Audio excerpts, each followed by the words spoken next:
Doctor B R Ambedkar ಜಯಂತಿಯು April 14ರಂದು ಭಾರತದ ಇತಿಹಾಸದಲ್ಲಿ ಸಾಮಾಜಿಕ ನ್ಯಾಯ ಸಮಾನತೆ ಮತ್ತು ಜ್ಞಾನದ ಸಂಕೇತವಾಗಿ ಆಚರಿಸಲ್ಪಡುವ ಪ್ರಮುಖ ದಿನವಾಗಿದೆ.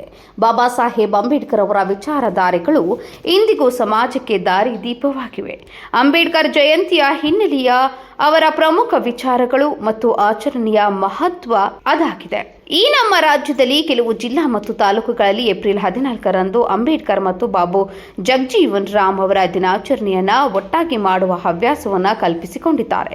ಆದರೆ ಅಂಬೇಡ್ಕರ್ ಜಯಂತಿಯ ದಿವಸವೇ ಯಾವುದೇ ನಾಯಕರ ದಿನಾಚರಣೆಯನ್ನ ಆಚರಿಸುವುದನ್ನು ನಿರಾಕರಿಸಿದ್ದೇವೆ ಎಂದು ಕುಣಿಗಲ್ ತಾಲೂಕಿನ ದಲಿತ ಮುಖಂಡರು ಸೇರಿ ಮಾತನಾಡಿ, ಕುಣಿಗಲ್ ತಾಲೂಕಿನ ತಹಸೀಲ್ದಾರ್ ಕರಿನಾಯಕ್ ಅವರಿಗೆ ಮನವಿ ಪತ್ರ ಸಲ್ಲಿಸಿದರು ಮತ್ತು ಸಮಾಜ ಕಲ್ಯಾಣ ಇಲಾಖೆ ಸಹಾಯ ನಿರ್ದೇಶಕ ಅಧಿಕಾರಿಗಳಿಗೆ ಸಹ ಮನವಿಯನ್ನ ಸಲ್ಲಿಸಿದರು.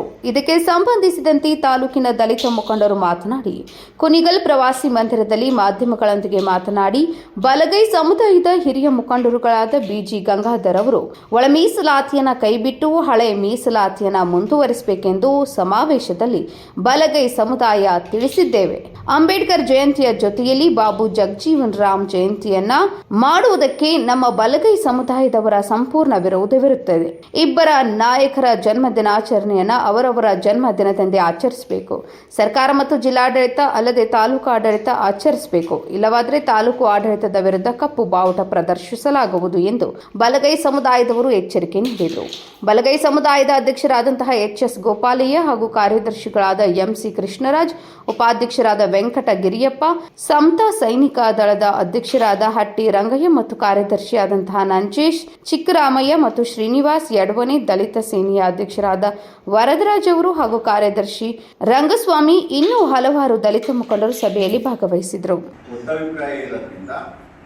ಬಾಬು ಜಗಜೀವನ್ ರಾಮ್ ಜಯಂತಿ ಏಪ್ರಿಲ್ 5ನೇ ತಾರೀಕು ಬರ್ತದೆ. ಡಾಕ್ಟರ್ ಬಾಬಾ ಸಾಹೇಬ್ ಅಂಬೇಡ್ಕರ್ ಅವರ ಜಯಂತಿ ಏಪ್ರಿಲ್ 14ನೇ ತಾರೀಕು ಬರ್ತದೆ. ಅದರಿಂದ ಎರಡು ಜಯಂತಿಗಳನ್ನು ಅವರವರ ಜನ್ಮದಿನಾಂಕದಿಂದ ಮಾಡಿ ಅಂತ ನಾವು ಈ ಸಭೆಯಲ್ಲಿ ಒತ್ತಾಯಪೂರ್ವಕವಾಗಿ ಒಂದು ತೀರ್ಮಾನಕ್ಕೆ ಬಂದಿದ್ದೀವಿ. ಅದರಂತೆ ಸರ್ಕಾರ ಮತ್ತು ತಾಲೂಕು ಆಡಳಿತ ಅದೇ ರೀತಿ ಜಯಂತಿನ ಮಾಡಬೇಕು ಅಂತ ನಾವು ಕೇಳ್ತೀವಿ. ಇದು ವಿರುದ್ಧವಾಗಿ ಏನಾರ ಮಾಡಿದ್ರೆ ಅದಕ್ಕೆ ನಾವು ವಿರೋಧ ಇದೆ ಅಂತ ನನ್ನ ಅಭಿಪ್ರಾಯ.